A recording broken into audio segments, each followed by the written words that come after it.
औज़ुबिल्लाहि मिनश्शैतानिर्रजीम बिस्मिल्लाहिर्रहमानिर्रहीम। अल्हम्दुलिल्लाहि रब्बिल आलमीन वस्सलातु वस्सलामु अला अशरफिल अंबिया वल मुरसलीन सय्यिदना व नबिय्यिना अबिल क़ासिमिल मुस्तफ़ा मुहम्मद व अला अहलि बैतिहि तय्यबीन ताहिरीन व लअनु दाइमु अला अअदाइहिम व मुनकिरी फ़ज़ाइलिहिम व ग़ासिबि हुक़ूक़िहिम मिन यौमि ज़ुल्मिहिम व ग़स्बिहिम व अदावतिहिम इला यौमिद्दीन। अम्मा बाद फ़क़द क़ालल्लाहुल हकीम बिस्मिल्लाहिर्रहमानिर्रहीम लन तनालुल बिर्रा हत्ता तुनफ़िक़ू मिम्मा तुहिब्बून व मा तुनफ़िक़ू मिन शैइन फ़इन्नल्लाहा बिही अलीम। अज़ीज़ान, आज मुख्तसर सी गुफ्तगू एक ऐसी चीज़ की याद दहानी के लिए कि जो अल्हम्दुलिल्लाह शायद तमाम ही साहिबान ईमान की ज़िंदगी का हिस्सा है और नहीं है तो होना चाहिए सदका। परवरदिगार आलम एक अंदाज से सूरह मुबारक आल इमरान में एक जुमला इरशाद फरमा रहा है जो मैंने सरनामा कलाम के तौर पर आपके सामने पेश किया। लन तनालुल बिर्रा हत्ता तुनफ़िक़ू मिम्मा तुहिब्बून। तुम कभी भी नेकी के उस आला तरीन मकाम पर नहीं पहुंच सकते हत्ता तुनफ़िक़ू मिम्मा तुहिब्बून, जब तक कि उस चीज़ को राह खुदा में खर्च न कर दो जिससे तुम्हें सबसे ज़्यादा मोहब्बत है, जिससे तुम प्यार करते हो, जो तुम्हें अच्छी लगती है। राह खुदा में खर्च करो, वो चीज़ दो जो तुम्हें अच्छी लगती है। भाईजान, सदका है क्या? देखिए ज़न गिरामी, परवरदिगार आलम ने जब इस कायनात के निज़ाम को बनाया है तो इस निज़ाम में ये बात कतई तौर पर रखी गई है कि तमाम के तमाम अफराद, तमाम के तमाम इंसान, करोड़ों अरबों की तादाद में मखलूक़ात, ये सब कभी भी एक जैसे नहीं होंगे। न जिस्मानी ताकत के एतबार से, न रंग नस्ल के एतबार से, न ज़बान के एतबार से, न अक़ल के एतबार से, न सलाहियतों के एतबार से, और न ही ज़ाहिरी दुनिया की आसाइशों और माल और दौलत के एतबार से।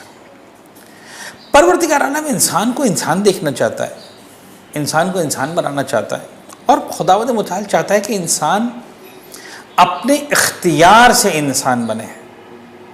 वरना कायनात की बेशुमार मखलूक़ात हैं, मैं लाखों कहूँ, करोड़ों कहूँ, अरबों कहूँ, बेकार की बात है। बेशुमार मखलूक़ात हैं।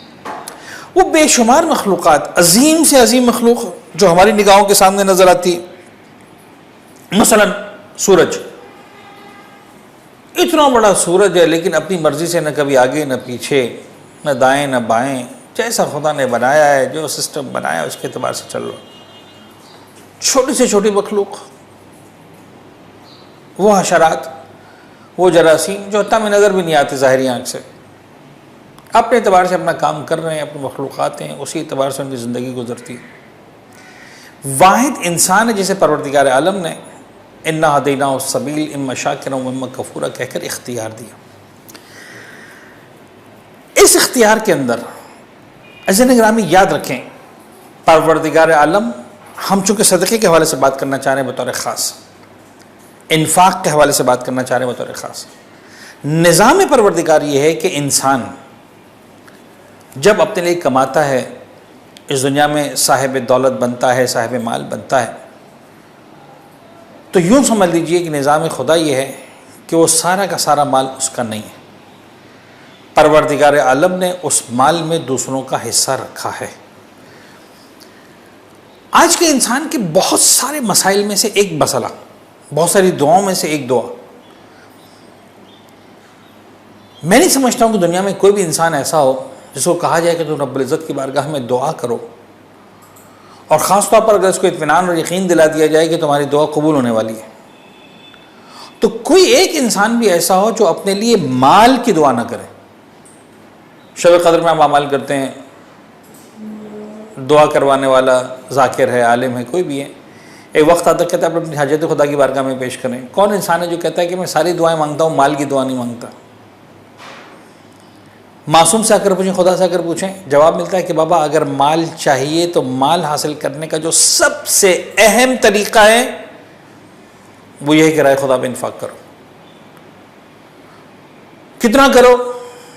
जवाब ये कि कितना चाहिए तुम्हें, जितना तुम्हें चाहिए इतना राह खुदा में इन्फाक करो। मासूम जा रहे थे, फर्जंद साथ में थे, कहा कितने पैसे तुम्हारे पास? कहा बाबा 40 दे रहा हूँ, ये 40 दिनार। कहा दे दो राह खुदा में सदका। कहा बाबा 40 के बाद कुछ नहीं बचेगा। कहा दे दो खुदा की बारगाह में। कुछ दिन नहीं गुजरे, 4000 दिरहम वापस आए, 100 गुना ज़्यादा। इमाम ने फरमाया तुम्हें याद है हमने इन्फाक किया था, इस यकीन के साथ दो कि जब मैं दूंगा तो परवरदिगार मुझे लौटकर देने वाला है। अहम तरीन रिजल्ट जो सदका देने का आता है, दुनिया ये समझती है, आम इंसान ये समझता है कि जब मैं दूंगा तो मेरे बैलेंस में से ख़त्म हो जाएगा, कम हो जाएगा, निकल जाएगा, ज़ाया हो जाएगा। परवरदिगार कहता है कि जब भी तुम देते हो दर हकीकत वो तुम्हारे अकाउंट में बढ़ जाता है। और अजीब बात है कि न फ़कत यहां बढ़ता है, आखिरत के लिए बढ़ जाता। इतनी बरकतें, इतनी ताकत है इस सदक़े के अंदर। यानी 2 नताइज हैं जो बतौर ख़ास सदक़े के बारे में हमें बताए गए। नंबर 1, माल में इजाफा होना। तुम सदका दो, तुम्हारे माल में इजाफा होना ही होना। नंबर 2, तुम सदका दो, तुम्हारे उम्र में इजाफा होना, तुम्हारी ज़िंदगी में इजाफा होना। तुम्हारी ज़िंदगी बढ़ती सदका देने से। न फ़कत ज़िंदगी बढ़ती है, मौत अच्छी और आसान हो जाती है। यानी हर तरह के वाक़यात हमारे पास, और कई सारे वाक़यात किताबों के अंदर। बनी इसराइल की खातून थी, कहत पड़ा एक ज़माने में, अब नहीं है खाने के लिए। आजकल भी ऐसे हालात हो रहे हैं, नहीं हो रहा, हर आदमी नहीं पहुंच पा रहा खाने तक, नहीं है खाने के लिए। लुक़मा था, खाना था उसके पास, कुछ खाना चाह रही थी, तकरीबन मुंह तक ले जा चुकी थी। साइल की आवाज़ है, कोई है मुझे जो खाना खिला दे? इस औरत ने कहा कि इस वक्त में सदका देना सही है। उसने अपने मुंह तक पहुंचा हुआ निवाला उठाकर जाकर उस गरीब को, साइल को दे दिया, जो मांग रहा था, जो भिखारी बनकर आया था, जो साइल बनकर आया था, दे दिया उसको, खुदा की राह में सदका दे दिया। मासूम फरमाते हैं कि उसका बेटा खेल रहा था सहरा में, भेड़िया आया और उसको जनाब अली जो है वो अपने मुंह में दबा के जाने लगा। चीख बुलंद हुई। परवरदिगार आलम ने जनाब जिब्राईल को भेजा, उस भेड़िए के मुंह से इसकी औलाद को लिया, इसके बच्चे को लिया, और जाकर बच्चा इस औरत को देकर जनाब जिब्राईल फरमाते हैं, या अमतल्लाह अरवीत है लुक़मतन बिलुक़मतिन, अब तू राज़ी हो गई? एक लुक़मे के बदले एक लुक़मा तूने अपने मुंह का लुक़मा निकाल कर जो है वो उस गरीब को दिया था, खुदा ने इस भेड़िए के मुंह का लुक़मा निकाल कर तुझे वापस दे दिया। अहम तरीन चीज़ जो सदक़े के अंदर है, मैं 2-3 बातें से वर्ष करूँगा।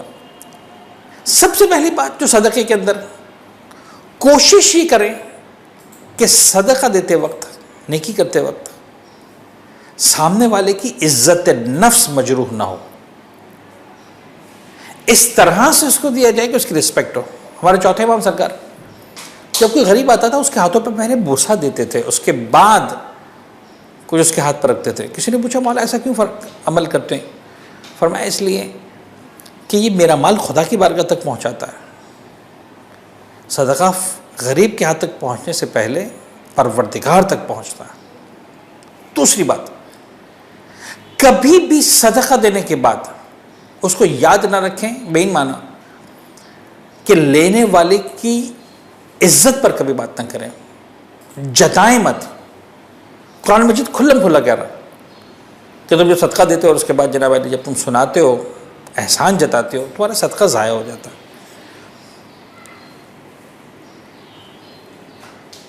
सदका दे, नेकी करें, इस तरह से करें, इंतहाई खामोशी के साथ।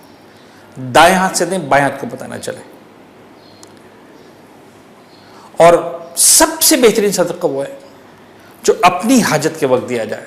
अहले बैत अतार सूरह दहर में, सूरह इंसान में अपने कमाल पर नज़र आते हैं। वो युतईमून ताम अला हुब्बिही मिस्कीनन व यतीमन व असीरा, अपने मुंह का लुक़मा निकाल कर कभी मिस्कीन को देते, कभी यतीम को देते हैं, कभी असीर को देते हैं। हम अहले बैत के मानने वाले हैं। मैं खुदा से दुआ करूं, पालने वाले, जो अंदाज़ था अहले बैत का, उस अंदाज से तेरी बारगाह में, तेरी राह में ख़र्च करने वालों में हम सब का नाम शामिल फरमा, और मोहम्मद व आले मोहम्मद के तफ़ैल हमारी इन इबादतों को अपनी बारगाह में शरफ़ क़बूलियत इनायत फरमा। वस्सलामु अलैकुम व रहमतुल्लाहि व बरकातुहू।